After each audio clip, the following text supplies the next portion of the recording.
Hey, welcome, y'all. Welcome. Come on in. Step on in to my humble abode here. You're in my living room, okay? So I just wanted to address everyone who's out there who are taking the time to watch my videos and comment and like. So appreciate all that. Appreciate all that, guys. Um, so on this channel, we like to talk about truth and kind of subverting the truth of what's being presented to you as far as the narrative, whether that's in media, social media, um, you got politicians, all people kind of give you this narrative of what's going on. All right. And I think it's important to really, really peel back the layers, okay? Peel back the banana, okay, of what's really happening because these people are out here trying to have you believe that these recent hurricanes, Hurricane Helene and Hurricane Milton, which touched down in the southern parts of the United States over the last couple of weeks, um, these have been some of the most devastating hurricanes and storms that we've ever seen probably in the last, I don't know, century or so. Like these are some very powerful winds. I mean, Hurricane Katrina. I mean, this is definitely the most devastating hurricane since Katrina, for sure, and that was incredibly devastating. But what I want to talk about here is the fact that they're just completely dismissing that this could possibly have been done by some kind of weather manipulation. Okay, they're just completely oblivious to the fact that there is technology out there that can alter weather patterns and storm systems. So we need to acknowledge that they're trying to fleece you guys again. Okay, pull the wool over the eyes of the people, unsuspecting people and populists who have no idea about what's happening. Okay, um, the common folk, the normies. All right, people who ain't searching the web, who ain't on the online 24/7. Okay, and I know there's a lot more people who are being privy to this, with social media and TikTok. And I guess there's meteorologists out there who are getting harassed now because of social media, because of the conspiracies about what I'm about to hop into. So it's very interesting times we're living in right now. Um, so yeah, I think that really it's important and imperative that everyone kind of is aware of the stuff that's out there, because the more you know, the less they can confuse you and manipulate you. Okay, so I got a video lined up here about a whistleblower. Okay, a whistleblower, somebody blowing a whistle, about to blow the back out on this conspiracy here. All right. We about to jump right into it. So again, appreciate you guys being here. Make sure you hit that like button, subscribe if you like. We're doing more content like this. I'll be exposing, doing a lot more truth videos because it's in my name. The shit hurts. All right. But somebody gotta do it. But let go.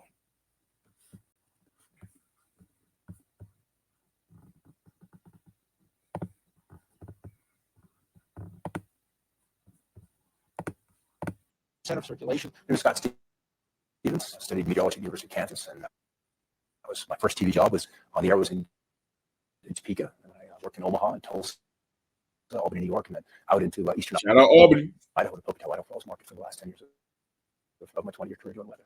It wasn't until about 2005 when I got deep into the weather modification aspect of the story of geoengineering. One of the parts of the program that is very important, that plays into the chemtrails, is the precision of these actions in the atmosphere. These chemtrails are absolutely required. So they introduce the right energy, the right location, for the right length of time. These trails are wired in the sky. The combined technologies like HAARP and the chemtrails were designed to work together as weather weapons. HAARP, the High Frequency Active Auroral Research Project. It is filled with phased array antennas. They steer microwaves into the ionosphere, where they will activate all of the ions up there. They can use excitation waves that actually... Does that sound like science fiction to y'all?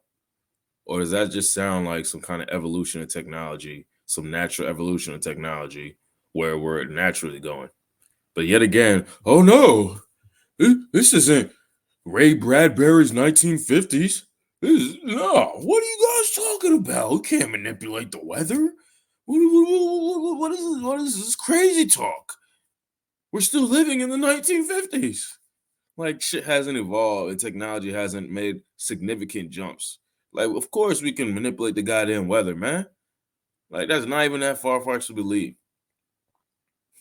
And yet they try to tell people, it's a conspiracy. Don't believe it. Chuck. Get annoyed with that stuff, man. They affect the metallic particles. So we've ionized the air column. They can heat it. They can cool it. HAARP has directional antennas. And they can focus their antennas on where they want to move the jet stream. And they can hit the jet stream and they create an artificial high.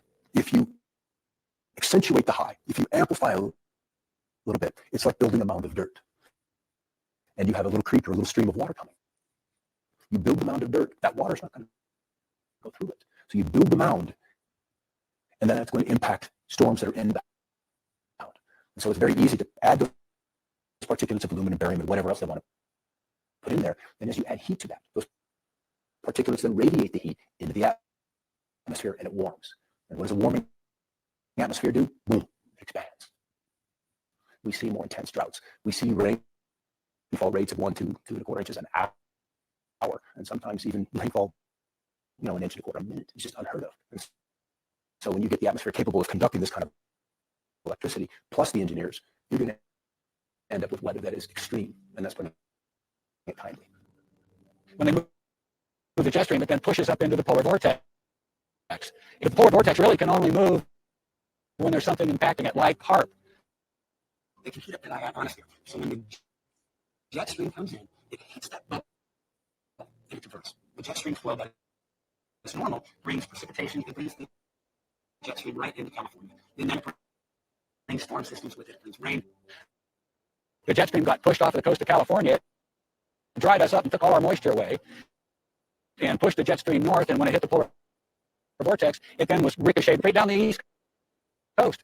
What we've been getting very warm, very dry conditions in California, but in terms of the Arctic and in the Midwest, it's swinging all of that moisture, all that cold air. You can kill a storm in place. That's easy to do with HAARP. You'll see the texture and the structure of the storm just melt. And it will become just this diffuse, amorphous, featureless mess.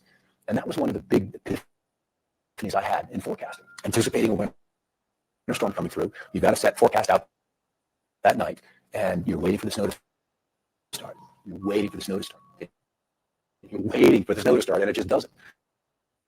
And you go outside, and you see a warming zone begin to show up on the satellite loops. The clouds literally just begin to warm, and then that collapses the potential of the storm to put down the moisture. It's done.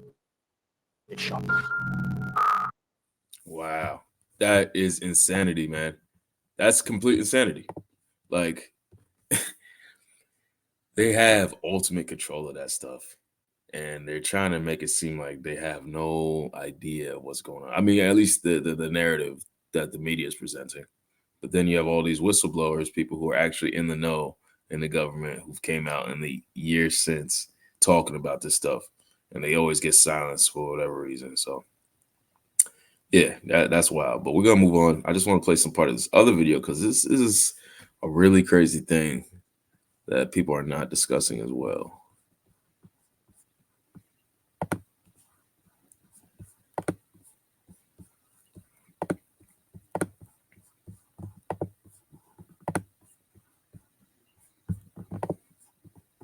All right, let's jump right into it. In 1993, the FAA started warning pilots to stay away from a certain section of airspace over Alaska. The U.S. government was experimenting with a new breed of high-altitude electronic technology. It was significantly altering the Alaskan airspace. The experiments continue to this day, and critics are warning that this project could have global effects that will destroy our planet.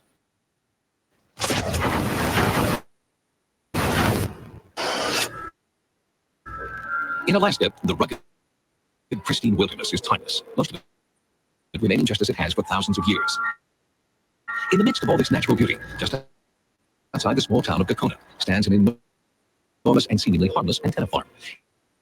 It is a $100 million Air Force project known as HAARP, and critics of the soon-to-be completed facility charge it just may turn out to be the ultimate doomsday machine. It's got all the marks of Dr. Strangelove on it. HAARP is an acronym for High Frequency Active Auroral Research Program. According to program manager John Hesher, HAARP is a research facility designed to study the ionosphere. All the military have communications, surveillance, navigation systems whose paths either traverse the ionosphere or reflect from it. And so we need to be very careful about what we know about it and how we study it. What we're interested in is what is the effect of a large input of energy on the ionosphere. The ionosphere is the outermost layer of the Earth's atmosphere. It is part of an electromagnetic field that keeps out harmful solar and cosmic radiation. One visible effect of the sun's rays hitting the ionosphere. All right, gotta stop it. Fair use. But, you know, this is incredible because this was, maybe you say the show was on TV probably in the mid-90s, let's just say 1994 to 1997 or something like that. So they're talking about this 20 years ago now. So who knows how far in development it was prior to that, and how many people have came out since in private silence about this. You heard the guy say Dr. Strangelove.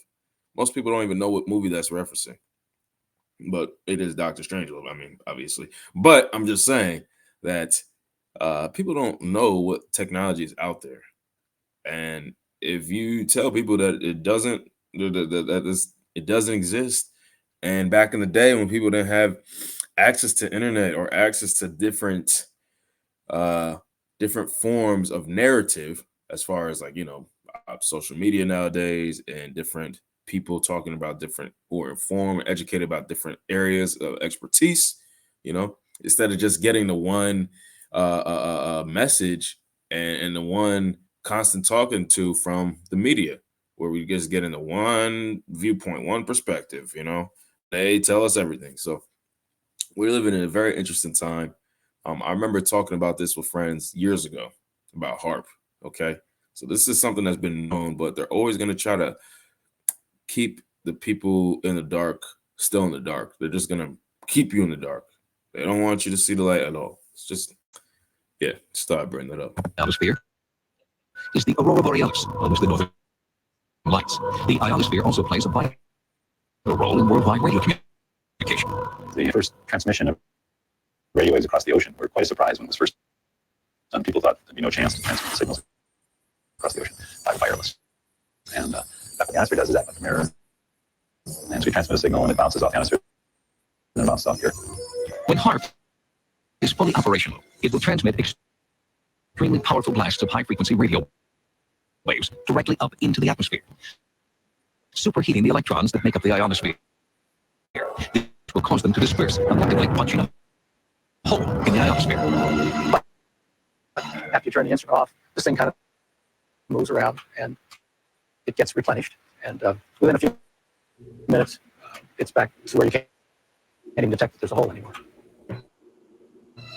The Air Force says that manipulating the ionosphere and studying the effect will allow them to improve the efficiency of communications, navigation, and surveillance systems. But researchers outside the military see HAARP as a high-tech weapon with global implications. The way I see HAARP as it is right now, it is a premier, top-notch, high-energy radio physics experiment and has definite military applications.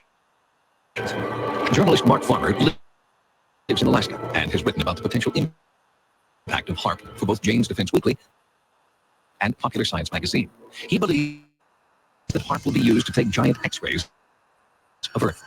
Earth-penetrating tomography is a technique using extremely low-frequency radio waves. Today, in geophysical probing, scientists will use explosives or a machine that thumps the ground to produce these waves. But HAARP will stimulate the auroral electrojet to make an antenna thousands of miles long that will emit these ELF waves. Farmer's research indicates that the extremely low-frequency waves would be capable of penetrating several kilometers into the earth, ferreting out nuclear storage facilities and other underground military installations. This is producing surveillance systems able to detect stealthy cruise missiles and aircraft. These are systems that will enable us to communicate at higher data rates and at greater distances with our ballistic missile submarines. While the Air Force insists HAARP is not an offensive weapon and is necessary for continuing national security, Alaska native Nick Begich proposes a different scenario in this new book. The things that we found in other Air Force documents, one in particular was a document put together in 82. The document was called Low Intensity Conflict in Modern Technology, with a foreword by no one other than Newt Gingrich.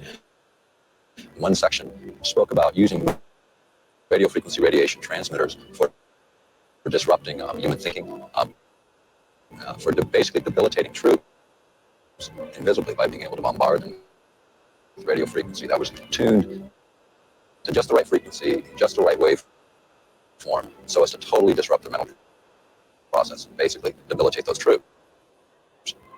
Because of HAARP's potential to disrupt the Earth's magnetic field, many observers are concerned that it will damage the biomagnetic sensors that migratory animals like salmon and birds depend upon. Anything that HAARP can do to the magnetic field is orders of magnitude smaller than the natural variations of the Earth's field. So I would have to say, no, there's nothing. You see that? What he just said was key. It was key. He said going over or being able to affect the ion field is going to affect some of the Earth's natural occurrences, essentially is what he said. And that is going to have an effect on these occurrences on Earth. So anything such as like storms, hurricanes, they could affect based on that. Just on that emission alone. You got to have the ears to listen to catch it. Nothing we can do to affect the sound. But what generates the most concern by far is HAARP's ability to tamper with and punch holes in the ionosphere. The thing that one of the Air Force documents points out is that they want to use this heater to create enough energy in the ionosphere to get a runaway effect up to the next stabilizing level, whatever that might be. It's precisely whatever that might be that worries Dr. Patrick Flanagan, a physicist who believes the ionosphere is extremely fragile. The ionosphere is a chaotic system that is on the edge of instability. So the trigger point for HAARP would be that energy and that frequency which throws the ionosphere into chaos. In other words, it would be that point which throws it over the edge. For example, it is believed that a hole in the Earth's ozone layer has caused an increase in infrared radiation, contributing to the melting of the polar ice caps and forcing New Zealand children to wear protective clothing to school. Flanagan and others believe the potential danger from a hole in the ionosphere is much greater. It could create a change in the ionospheric shield that protects us from cosmic radiation. We're worried about the ozone layer. The ozone layer is nothing compared to what HAARP can do. We're worried about ultraviolet light. That's just a very harmless ray compared to some of those energy streams or particles that are coming from outer space that are being deflected by this natural shield around the Earth. And this is what HAARP wants to play with. Okay. All right. Critics All right. I'm gonna stop it there because this video is pretty much over. And now they're kind of getting into like some kind of like some terror type stuff. They're trying to really get the terror element, trying to scare you.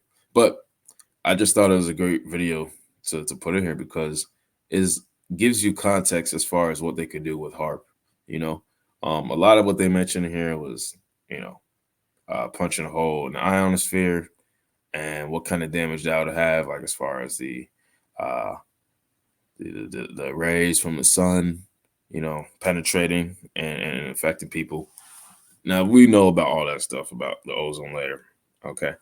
But what I thought was important, what he mentioned there about how using that can affect like natural Earth occurrences and systems. So they can easily manipulate some kind of storm patterns, some storm systems to make it more devastating.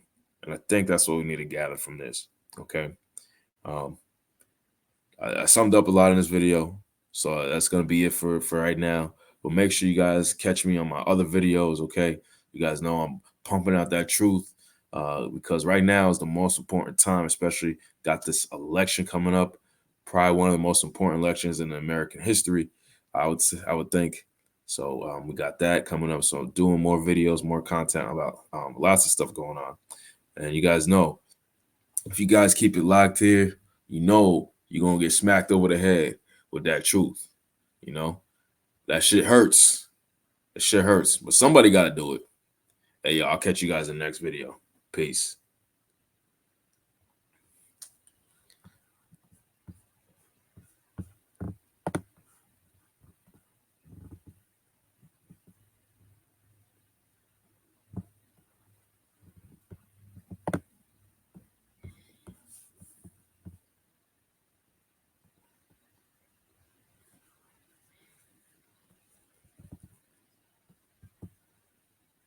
All right, y'all. I think I'm going to end it right there because, you know, covered a lot in this video today. I just want you guys to see what kind of technology is available out there. Like what kind of impact and control we could possibly have over these hurricanes. And for people to say, oh, it's impossible, it's a conspiracy. No, it ain't really all that far-fetched. So you guys know what it is. Truth hurts. Keep it locked here. I'm going to keep dropping more of these videos. We got this election coming up here in the States, so got more content in the works. More stuff needs to be exposed, but you know, somebody got to do it. But the truth hurts. But I'll catch you guys in the next video. Deuces.